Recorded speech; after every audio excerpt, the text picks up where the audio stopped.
안녕하십니까. L2B의 조 목사입니다. 자, 우리가 지난 시간에 성경의 보편성에 대해서 좀 나누었습니다. 성경에서 하나님께서 말씀하여 주신 것을 경청하기 위한 몇 가지의 전제 중에 하나인데, 그래서 두 가지를 살펴봤죠. 변하지 않는 것. 첫 번째는 성경 안에서 변하지 않는 그 첫 번째는 하나님이셨죠. 하나님 변하지 않는. 하나님과 우리의 관계, 또 하나님이 우리를 기뻐하시고 우리를 높여주시고 사랑하시고 우리와 교제하시고 우리와 동행하시고 모든 선한 것들을 주시기를 원하시는 분으로, 또 인간, 적어도 예수님의 십자가 사역 이전에 제 문제를 해결해 주기 전에 모든 인간은 죄인이다, 죄의 노예일 수밖에 없다, 선을 행할 수 없다, 하나님의 말씀을 지킬 수 없고 따를 수 없고 하나님의 말씀을 들을 수도 없고 하나님의 기준과 같을 수 없다, 이것에 대해서 나누었습니다. 자, 오늘 말씀 안에서 이 진리의 보편성을 확인해 보는 시간을 갖도록 하겠습니다. 자, 출애굽기 20장과 34장 말씀을 보실 텐데, 보시면 똑같은 내용이 등장하거든요. 자, 그것들에게 절하지 말며 그것들을 섬기지 말라. 나 내 하나님 여호와는 질투하는 하나님인즉 나를 미워하는 자의 죄를 때 아버지로부터 아들에게까지 3, 4대까지 이르게 하거니와 나를 사랑하고 내 계명을 지키는 자에게는 1000대까지 은혜를 베푸니라. 좀 이상하지 않나요? 하나님이 나를 사랑하는 자에게 은혜를 베푸는데 1000대까지 베푸신대. 근데 하나님을 따르지 않는 죄를 짓는 자에게는 3, 4대 아들에서부터 3, 4대에 이르기까지 그 죄를 묻겠다 하십니다. 근데 우리가 얘기했잖아요. 모든 죄인은 하나님의 말씀을 따를 수 없고 하나님의 말씀을 지킬 수 없고 선한 일을 할 수 없고 죄의 노예가 되어 죄밖에 할 수 없는데, 그러면 하나님이 1000대까지 은혜를 베푸시겠다라고 하신 말씀 자체가 성립이 안 됩니다. 산술적인 계산으로도 이상합니다. 1000대까지 은혜를 베푸시는데 그 가운데 우리가 잘 가다가 삐끗해서 죄를 졌어. 다윗과 같은 경우. 그러면 1000대에서 3, 4대를 뺀 996대까지만 은혜를 베푸시는 건가? 이상하잖아요. 이런 구절이 진리의 보편성 안에서 다시 보아야 되는 구절입니다. 자, 동일한 내용을 다루고 있는 데를 먼저 보시고 34장 6절에서 7절입니다. 여호와께서 그의 앞으로 지나가시며 선포하시되 여호와라 여호와라 자비롭고 은혜롭고 노하기를 더디하고 인자와 진실이 많은 하나님이라. 이 하나님, 변하지 않는 이 하나님. 그런데 7절 가니까 인자는 1000대까지 베풀며 악과 과실과 죄를 용서하리라. 죄를 용서하시는데 근데 벌을 면제하지 않는데 이게 무슨 말이에요? 과실과 악은 용서하는데 벌은 면제하지 않아. 그리고 악행을 자손 3, 4대까지 보응하시겠대. 비슷한 구절인데 이것도 말이 안 맞잖아요. 1000대까지라고 하는 거는 이게 그 산술적인 계산이 아니라 인혜를 하나님께서 변하지 않고 끊임없이 베푸시겠다는 말씀이에요. 근데 악과 과실은 용서하지 않겠대. 면제하지 않겠대. 3, 4대까지. 내가 죄를 졌는데 내 아들과 그 손자까지, 그의 아들의 아들까지 잘못한 것을 추궁하시겠대. 여러분, 이런 하나님이라면 여러분 믿겠습니까? 저는 안 믿을 거예요. 안 믿을 거예요. 진리의 보편성 안에서 우리가 이 구절을 해석의 문제이지, 이게 하나님께서는 이렇지 않다라는 거, 진리의 보편성 안에 선한 것을 주시기를 원하시는 모습이 바뀌지 않으니까. 원어를 보겠습니다. 사실 요 3장 7절 요런 대목들은요, 번역이 다시 되어야 되는 부분이에요. 자, 원어에 보면 히브리어는요, 이 오른쪽에서부터 왼쪽으로 이렇게 갑니다. 그래서 요렇게 문장이 7절 문장이 요렇게 위에서부터 아래로인데 오른쪽에서부터 왼쪽으로. 그래서 베푸시겠다 인자를 1000대까지. 그리고 여기 보면 그리고로 연결되어 있어요. 죄와 과실, 악을 용서하겠다. 그리고 면제하시겠다. 여기까지가 여기까지가 전반부인데, 여긴 다 그리고로 접속사로 이어져 있어요. 여기 접이라고 써 있죠. 여기 요 단어가 이제 영어의 end라는 단어예요. 그래서 end. 그래서 용서한다. 악, end 과실, end 죄, end 죄.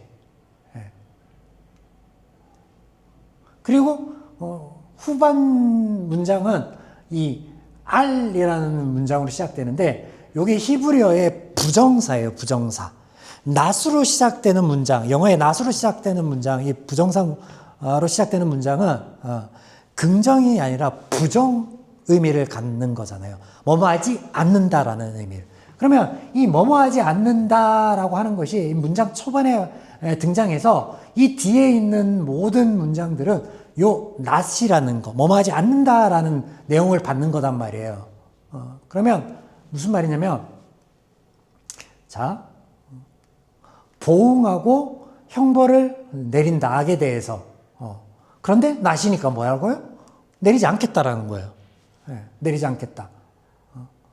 그래서 자녀와 자녀에까지 이어져서, 그래서 여기서 아비, 자녀, 손자 이렇게 세 개 이렇게 나오는데, 이게 이제 그 대를 이어서 악이 너희에게 보응, 악이 그 결과를 너희에게 가져다 줄 것을 나는 용납하지 않겠다.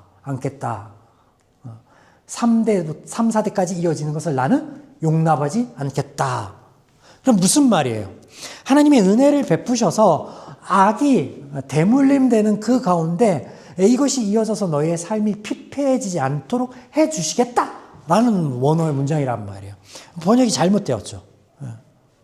번역이 잘못된 거예요. 이거는 진리의 보편성 안에서 하나님께서 말씀하여 주시는 것을 듣는 연습이 안 되면요, 이럴 수 있죠. 자, 이런 하나님의 모습에 대해서 살펴봤고, 자, 죄인이다. 모두가 죄인이다. 그러니까 이 다음에 살펴볼 한 인물이요, 솔로몬입니다. 솔로몬. 자, 솔로몬에 대한 성경 구절에 보시겠습니다. 열왕기상 11장 4절. 솔로몬의 나이가 많을 때 그의 여인들이 그의 마음을 돌려 다른 신을 따르게 하였으므로 왕의 마음이 그의 아버지의 다윗과 왕과 같지 아니하며 그의 하나님 여호와 앞에 온전히 행하지 못하였니라. 이 구절만 보면요, 솔로몬이 전에는 하나님을 잘 섬기고 하나님과 동행하고 있다가 그의 나이 많을 말미에 여자들 때문에 마음이 돌아섰다 라고 표면적으로는 보이는 구절인데, 이게 진리의 보편성 안에서는 이렇게 보면 된다 안 된다? 안 된다고요. 그냥 죄인이에요. 솔로몬 죄인. 하나님의 말씀을 듣고 따를 수 없는 죄인이에요. 죄인. 솔로몬은 처음부터 하나님의 마음과 같지 않았어요. 온전하지 않았어요. 자, 이것에 대한 구절들이 또 성경에 등장합니다. 등장해요. 자, 보세요. 보시면 솔로몬의 성전 건축에 대한 이야기가 나오는데, 하나님의 성전을 7년에 걸쳐서 지었다라고 기록하고 있거든요. 6장 38절에. 네, 넘어가면 바로 7장 1절에 보면 솔로몬이 자신을 위해서 집을 짓는데, 궁전을 짓는데, 궁전은 13년 동안 건축을 합니다. 하나님의 성전은 7년, 자기 집은 13년. 실제로 규모와 거기에 들어가는 어떤 보석이며 비교가 안 됩니다. 근데 그런 이야기를 하려고 하는 게 아니라, 여기 보시면 솔로몬이 성전만 지은 게 아니라 자기 집도 졌고 그 집을 지으면서 한 가지 일을 더 합니다. 솔로몬이 거처할 왕궁을 지으면서 여기 보면 그가 장가든 바로의 딸을 위하여 집을 지었는데, 요 집이란 게 중요한 건데요. 솔로몬이 처음 아내를 맞이한 게 바로의 딸, 이집트의 공주였습니다. 첫 번째 솔로몬이 맞이한 첫 아내가. 그리고 이 아내를 위하여 집을 지었대. 이 집이요, 사실은 그냥 집이 아니라 이방인들이 제사를 지내거나 어떤 제의를 할 수 있는 신당 같은 거예요. 신당 같은 거. 그래서 솔로몬이 하나님의 전도 줬고 자기 집도 줬고 자기 집 한켠에는 바로의 딸을 위해서 이방 신전도 줬다. 그렇게 기록하고 있습니다. 성경은. 자, 보시면 여기에 2절 여호와께서 일찍이 이 여러 백성에 대하여 이스라엘 자손에게 말씀하시기를 너희는 그들과 서로 통혼하지 말며 그들도 너희와 서로 통혼하게 하지 말라. 그들이 반드시 너희의 마음을 돌려 그들의 신들을 따르게 하리라 하셨으나 솔로몬이 그들을 사랑하였더라. 솔로몬은요, 애당초 하나님의 말씀을 안 들었어요. 처음부터. 바로의 딸하고 결혼했고 이 정략 결혼인데 이 이후의 말씀들 보면 솔로몬이 수천 명의 첩들과 아내들을 거느리는데 다 이방 여인들이요. 그리고 그 이방 여인들을 데려올 때마다 그들의 환심을 사기 위해, 왜냐하면 정략 결혼이었으니까 그들의 신을 위한 집을 졌습니다. 그러면 솔로몬은 나이가 많아서 하나님을 배신한 거예요? 아니면 애당초 처음부터 배신한 거예요? 처음부터 배신한 거죠. 성경은 처음부터 배신했다라고 기록하고 있습니다. 뭐예요? 진리의 보편성, 죄인이다. 선을 행할 수 없다. 하나님의 말씀을 듣고 따를 수 없다라는 거예요. 근데 이런 부분들은 싹 빼먹고 그 11장 4절 9절만 가지고 솔로몬이 참 좋은 왕이었는데 지혜로운 왕이었는데 몇몇 사건들만 머릿속에 기억에 담아뒀다가 이미지화 시키는 거예요. 성경은 그렇게 말씀하고 있지 않는데. 그러니까 중요한 겁니다. 진리의 보편성이라는 거는. 우리가 그래서 이것을 전제에 두고 성경을 봐야 된다라는 말씀을 드리는 거예요. 그리고 성경은요, 얼마든지 앞서 우리가 원어를 살펴보면서 번역 이야기를 했는데 얼마든지 이 번역과 성경을 옮기는 자의 사상과 생각이 반영될 수 있습니다. 한 구절 더 보시겠습니다.